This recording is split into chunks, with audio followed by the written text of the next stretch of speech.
right. There we go. That's better. Morning, everybody. It's the Business Banter Show. We have guests all stood there waiting to come in. We're going to do the headlines first, so bear with us. I'm not sure what's working because Virgin's gone down again.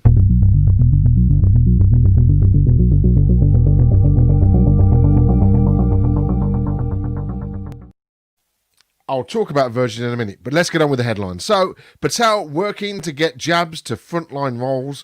Ministers are working to get frontline workers. Which ones, though? Moved up the priority list, the Home Secretary says. The cost of living jumps despite COVID Christmas curbs. The UK inflation rate jumps to 0.6% in December from 0.3% in November, led by higher transportation costs. Trump, we did what we came here to do, he said. Donald Trump touted his achievements during his last formal address as president. We'll be talking about these pardons in a bit, which are quite interesting. And also flood warnings as Storm Christoph takes hold. Right, let's see who we got in the room. Drinking his coffee. There's Darren. And we've got Andrew Moore. Morning, all. Morning. Let's just connect my headphones because they're not connected. Let's see if that's going to work. I think that's done it. Excellent. Viewers already. Look, Russ is in. I think that's all he does, Russ. I think he just sits there on his computer just waiting for us to come on. The size of that fish. He's an avid fisherman. It's a massive fish. I think it's a few years ago, that one. Okay. How is everybody? Andy, how are you? Very well, sir. Very well. Nice to see you. Except for the weather.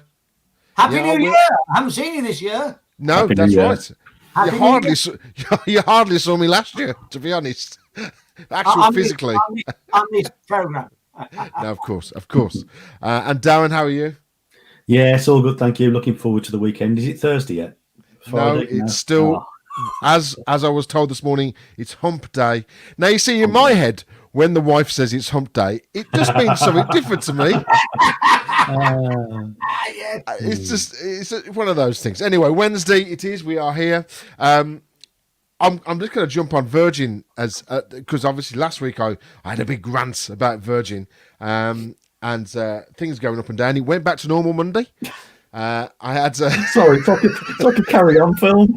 So you've come off Hump Day talking about a Virgin and everything's going up and down. I feel like I've gone into a carry-on film. Oh, matron. Sorry, carry on. And then I did cancel the engineer on Tuesday, but he still decided to turn up, which was nice because you don't get to see many people. So he's knocking on the door, and I went, "Oh hello, I've cancelled you." And "Oh, I know." Oh, so he knew.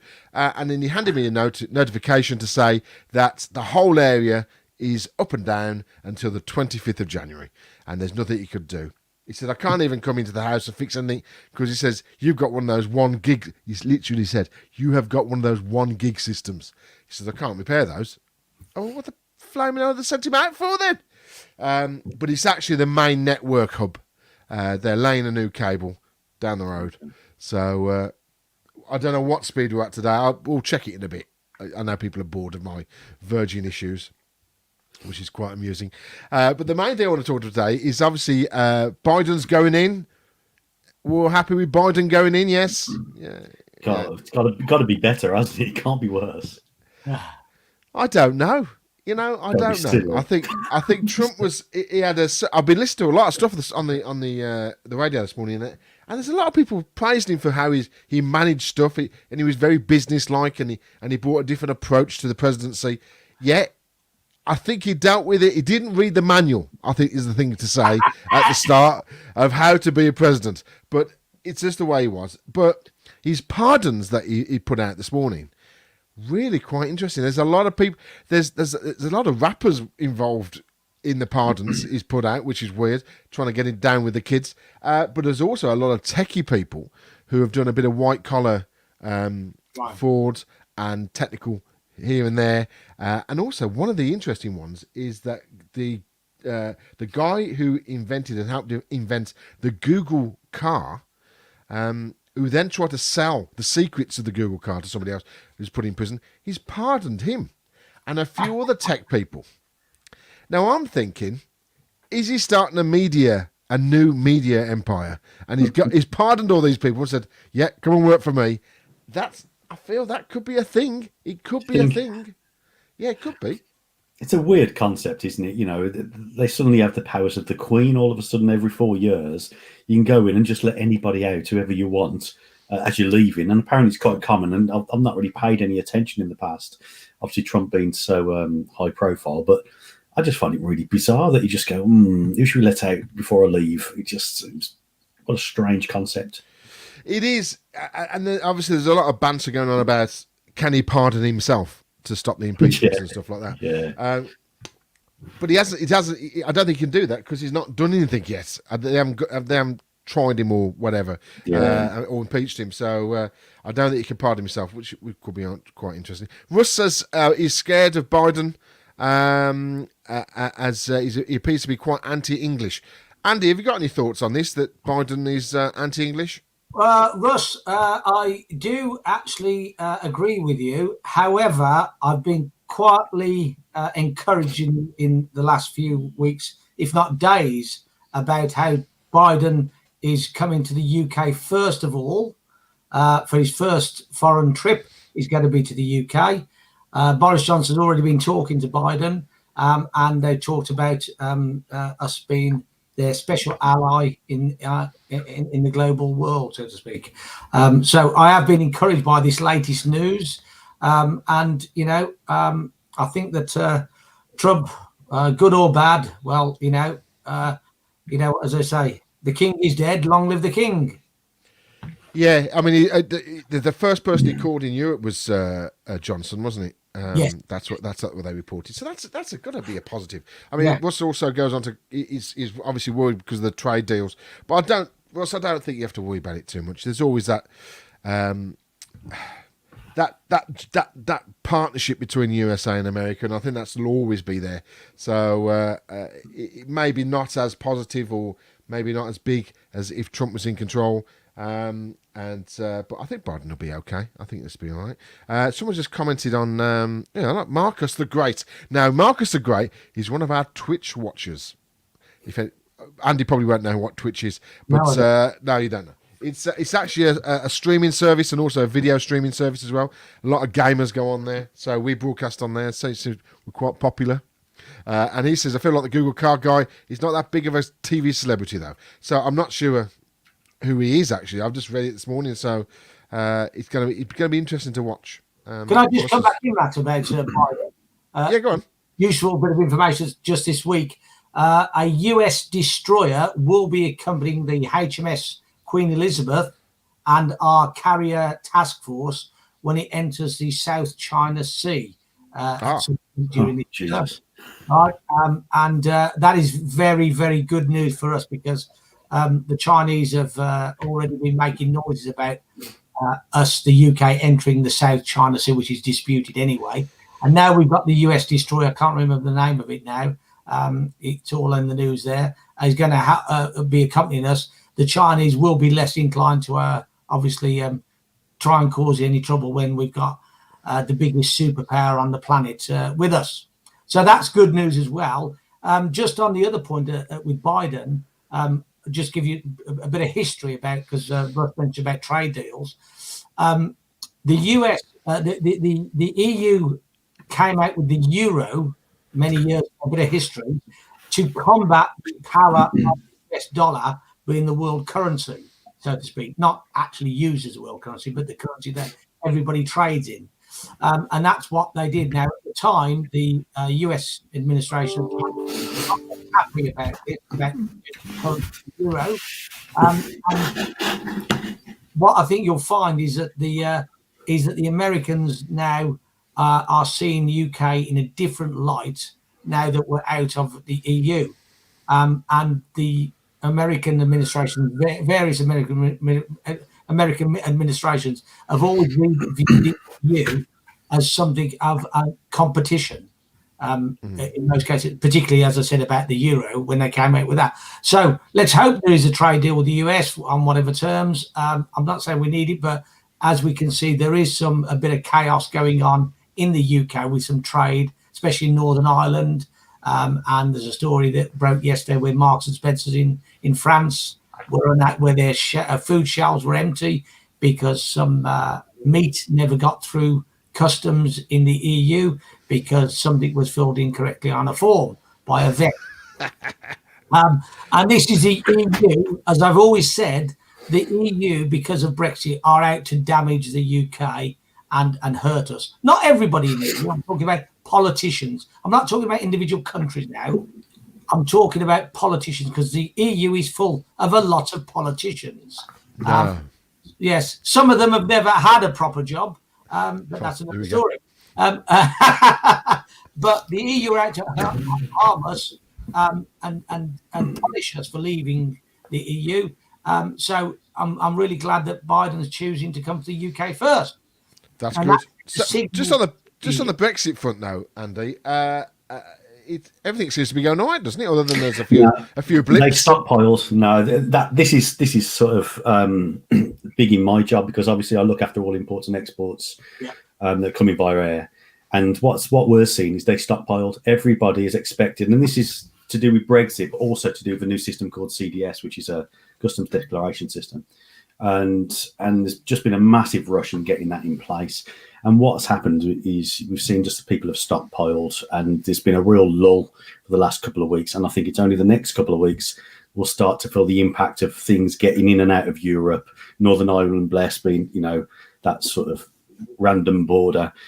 So we'll start to see some of them challenges. A lot of it has been deferred until July, so we won't feel the full pain, so for exports and whatever else. But yeah, it's. I think pain is still yet on its way. I don't think we've got a full picture yet. I don't think it's quite the year 2000. Yeah, absolutely, yeah. But we will see shelves go empty. I'm sure we'll have them problems. You don't know where that level is, though. Is it COVID making buying faster, or is it because the stuff's not getting involved with Brexit? It's a different one to balance there, isn't it? Yeah. It's a bit of all the ports are full. All the container ports are full because of one. They were getting stuff in for COVID, PPE, and equipment for that to do with COVID, and then they were stockpiling for Brexit. I think that it's going to be it's going to be a rocky road still. It's okay at the moment because, as Darren said, stockpiling. But the fact is, I'm sorry to say that you cannot trust the EU. The EU have been tampering with the UK for decades. And also the problem is, let me give you an example, a perfect example. The illustrious Boris Johnson decided not to save a 180-year-old travel company called Thomas Cook. All right. And threw 25,000 jobs on the scrap heap. Germany, on the other hand, the flip side, bailed out the subsidiary of Thomas Cook, which was called Condor, right, to the tune of 300 million euros. Guess what? That was against EU law and regulations. But the Germans still did it. It still happened. Subsequently, they then sold that airline lot, the Polish state airline, for more than the 300 million euros they'd lent it. They got that airline for nothing. They saved 7,000 jobs approximately. They paid nothing for the airline. They just saved it and sold it and made a profit. And there you go. That's the difference between Germany and the difference with, the illustrious genius Boris Johnson, who basically threw that company on the scrap heap. And the Germans beat up. Now, guess what? Here's to the real crunch question. Here's your quiz question today. Guess what's happened to the Germans by the EU for breaking the law? You got one guess. I don't know. Nothing. No idea. Nothing. Oh, okay. That's zero, right? Because the British now, as usual, will enforce the law to the letter and beyond, right? Where the EU don't enforce any laws and the French don't enforce them. The Greeks certainly don't enforce them, right? But guess what? Whilst we're in EU, Joe Muggins UK enforce every law and gold-plated some. There's some sweeping generalisations there, aren't there? I wish I had answered that Brexit question now. Anyway, the long and short of it is now we're free, but of course we've got some things we have to comply with.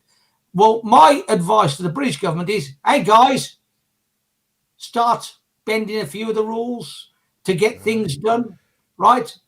bending them, not breaking them, bending them, because guess what? The EU don't prosecute their own, right? What are they going to do to us? That's true. Well, I'll tell you what, I can go and ask him the question myself shortly, because Boris, in his geniusness, is he's having the G7 summit down in St Ives, isn't he? Down yes, in that's right. What, is it May or June? Hey?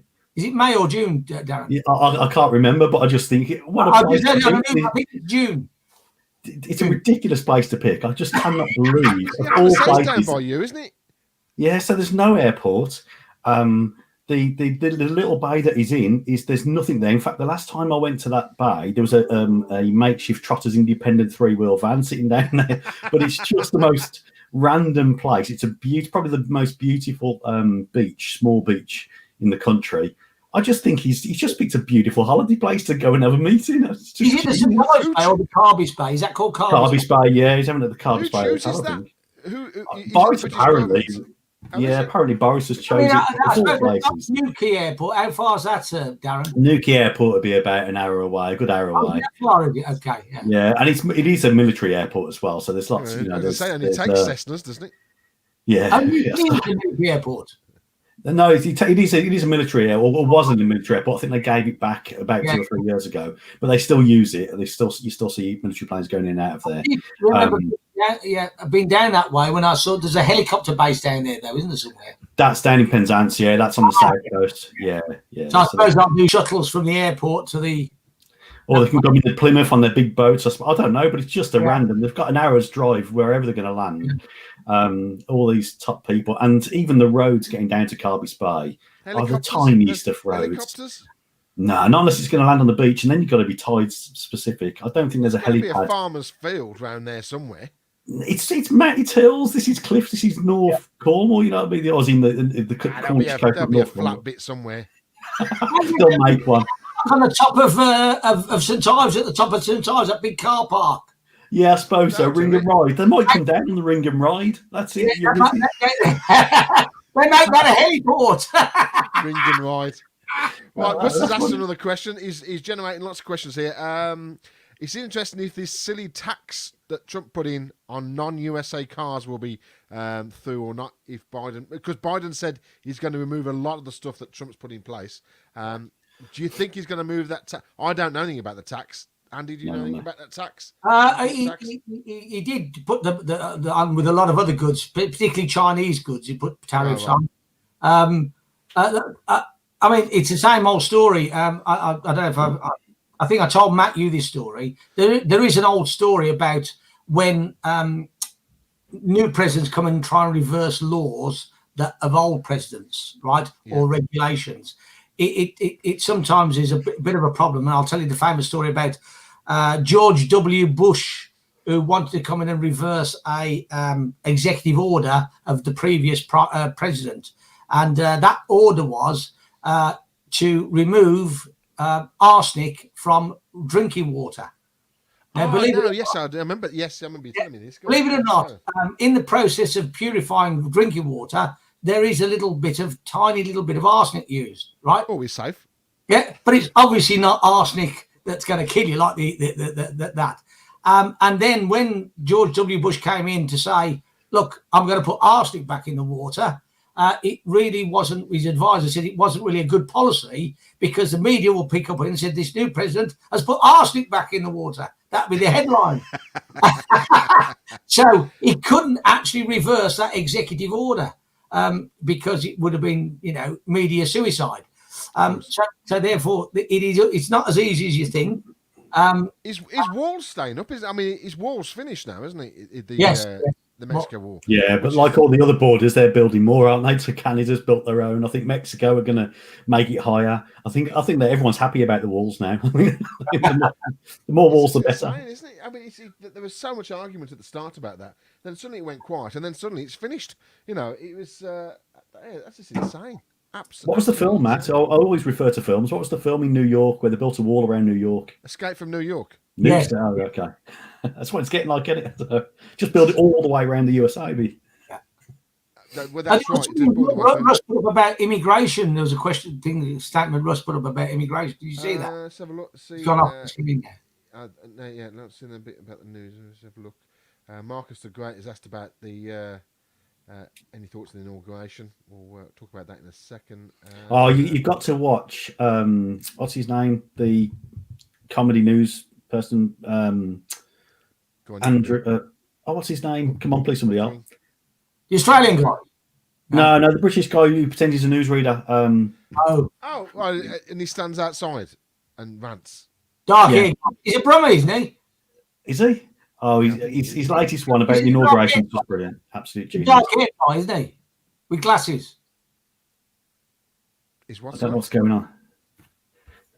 He's got dark hair and glasses, apparently. I think that was the guy. Is it? No, I don't know. He's Darren. I'll vote for him. I'll vote for him for Prime Minister. Is that good? Yeah. Yet again, it's three old blokes trying to think of a name. This show's right. That's what we should call it. Obviously, I should point out everything I say on screen is my opinion. In my opinion. Yeah, don't worry. We're not going to get sued. It's everybody's opinion. Russ has said my mic's level's low. I've got Pete saying my mic level's too high. Okay. Can everybody hear me okay? Perfect. Yeah. Now it did go low, but it's good now. It's fine. Okay, that's great. Brilliant. That's Pete. Doesn't know what he's listening to. No, he's probably listening to another channel. Right, so Russ has put a really long one here. On the EU debate, there are two issues I think they're really hard to manage. Immigration, on, what's that? Dinghies? Yeah, dinghies. All right, it's still happening via France, who were paid millions to stop it. How do we police our waters to prevent encroachments, etc.? Go on. This is all Andy's questions, these are. Look, I've actually written articles. I've written emails over the past 5 years, actually, to my local MPs who are not that good. As I keep saying, I now head my emails to my local MPs falling on deaf ears again. But on that particular subject, Russ, it's straightforward. The border agency are completely incapable of doing the job, in my opinion, mainly because they've only got about 3 boats. We did have 5, but some genius in the government decided to sell 2. Don't know why. It's simple. Half my family live in Australia. My daughter's there now. The Australians had this problem 10 years ago. They got a lot of bad publicity about how they dealt with it, and they dealt with it with the Royal Australian Navy. Basically towing the boats back out to where they came from, and then any that they actually had to rescue, they landed them in islands that they had arrangements with, which was really part of Papua New Guinea and I think Nauru. Can't remember the name of the other one. Beginning with an N. Nauru, I think, something like that. And then they did a deal with with Indonesia and things like that. But what they also did, it still stands today, they brought in a law that is very interesting. This law is that if you arrived illegally by a boat into Australia, and this is what they did from day one, you will never, ever in your life get permanent residency or an Australian passport. And that's the law they brought in. And now, obviously, they do comply. The Australians comply with the UN Charter, and they take a certain number of refugees into the country. But that's all, regulated and numbers and things like that, vetted, and that's it. And that stopped people coming across because they thought, well, if I get there into the Australia, I'm never going to be able to stay there permanently. What's the point? I'll lay down roots, etc., and I'll never ever be able to stay there permanently. And that is the case to this day. Now, as opposed to the UK, we rescue them in the middle of the channel after the French Navy have escorted them all the way over, almost to our waters. We rescue them, we bring them in, and, we give them a house, we give them benefits, and they don't even have a COVID test, by the way. I don't know if you do that. They don't. I think they do now, surely. No. You can't come in. It's against their human rights, Matt. But anybody coming into the country now has to be quarantined, don't they? I know they weren't doing it last year. Like, they have to have a negative test. Yeah. But not asylum seekers. Ask the question of your MP. Write to your MP and ask the question. You won't get an answer. The thing is, though, how big is that problem? In the grand scheme of problems, how big is the problem? Because it doesn't feel very big. 8,000 people last year.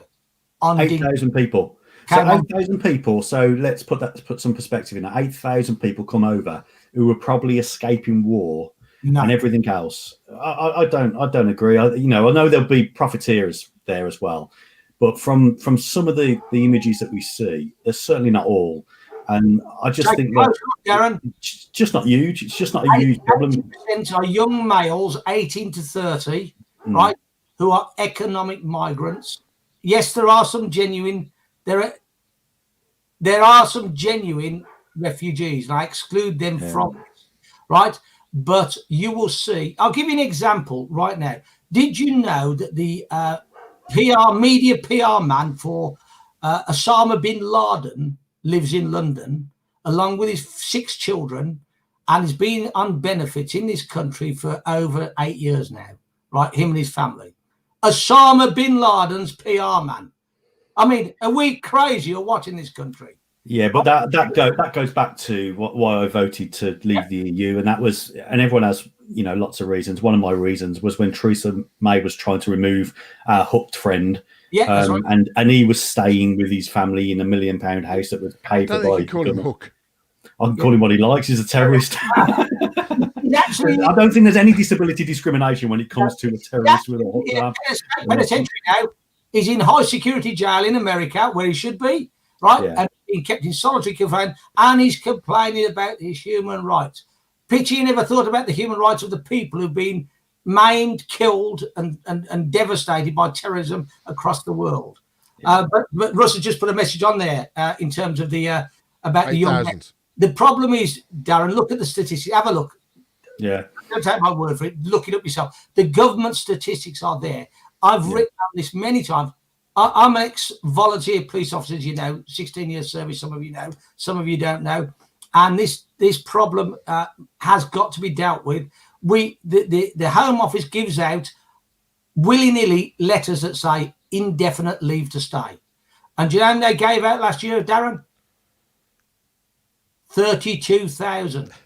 The way that sits there quietly. He's got so many stats. I'm sort of bombarded by stats. He's so good at it. There is a lot of stuff coming up on the screen. I do apologise. 32,000 indefinite leave to stay. I'll tell you why I know this. I've just sent an email to my local representatives about this very issue. Right, more because I'm saying they're not being tested for COVID. Forget about anything else. I think he's right, though. COVID. I think, and they're not being tested for COVID. You can't make this up. Come on. Yes. Come along. We're going to rehouse you in Birmingham, Manchester, Liverpool, right? Not Cornwall. Not Cornwall. You're not yet. It's coming to a town near you, though. First time this year we've used it. I think Rusty's comments are right, though. Maybe that the whole system would make it more robust. What did you say, Andy? What does that mean, that flashing light? That means stop. Carry on, Darren. Yeah. No, I think Rusty's right. I think make the system more robust. I think coming out of the EU, we will lose some of the ridiculous laws that we've had to abide by. Hopefully, and it won't happen overnight. But I don't want. On the flip side of that, I don't want to lose our humanity and everything else. I don't want us to blanket approach. That people do need help. I always remember reflecting on Top Gear, being in Syria, and I watched the Top Gear episode in Syria, and it looked like Birmingham. It looked like a normal place. And then a year or so later, I looked at that same place, and it was flattened, absolutely flattened. And I just can't. You just can't even begin to comprehend that situation. It's just unthinkable, and to go from normality to apocalypse, it's just incredible. So I agree with the majority of what you say, Andy, and I don't know the stats, but for me, it's just not the biggest problem in the world at this moment in time. And if there are people abusing it, we should stop that across the piece, But Darren, but we should take people in. One final thing, Darren. You're living in a beautiful part of the UK. I think you'll take a different view if they start moving them into your town. Believe me. NIMBYs, I suppose we called, but yeah, and don't get me wrong, we're within the school, we've got refugees, within the school. Okay.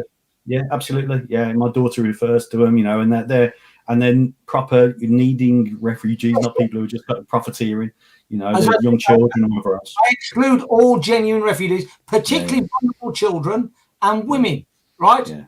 But unfortunately, when there's 18 to 25-year-olds, as Russ said, or 18 to 30, you'll see there's a problem. Yeah. No, it is. Anyway, to answer the question, bring in the Royal Navy to deal with it. Okay. Bring in the Royal Navy. I can just see shoot it. Yeah, I could. But going back to Australia, I was chuckling when you were talking about Australia because I just love the Australians' way of just dealing with stuff. It's just they just don't care. They just whatever it takes. They just are very un-PC at times, and they're just get out. What's interesting about, because Australia's a two-party system, Labor and Liberal. Liberal is their Conservative, right? Is both parties are on the same page exactly on this immigration thing, and because sort of 90% of the public are on the same page as well. In fact, they have trouble actually keeping down the public who get outraged by what if there's any immigration. Oh my God, you get no idea. But anyway, Australia's another subject. That's another day. We've hit our time limit. We're finished. That's it. Thank you very much, gentlemen. Yeah, we only do half an hour. It's driven. You were just getting going there, weren't you? Yeah. Was there something else you wanted to say, Andy, or was that it? It was all in my opinion. Obviously, all in my opinion. We'll see him in handcuffs next week. He likes to protect the show so much. Anyway, gentlemen, thank you very much. We will be back on Friday for the Friday show. A little bit more light relief. May get Andy back on just to rant about Brexit and people getting in on boats. But it's fine. It's all good.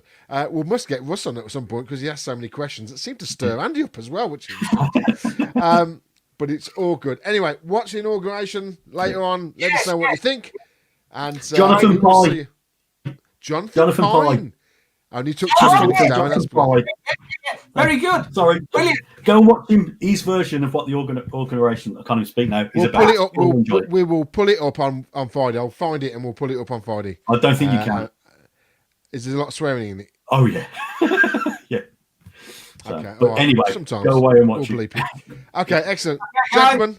Great to see you We'll all. see you Friday. Stay safe. Bye-bye. Bye.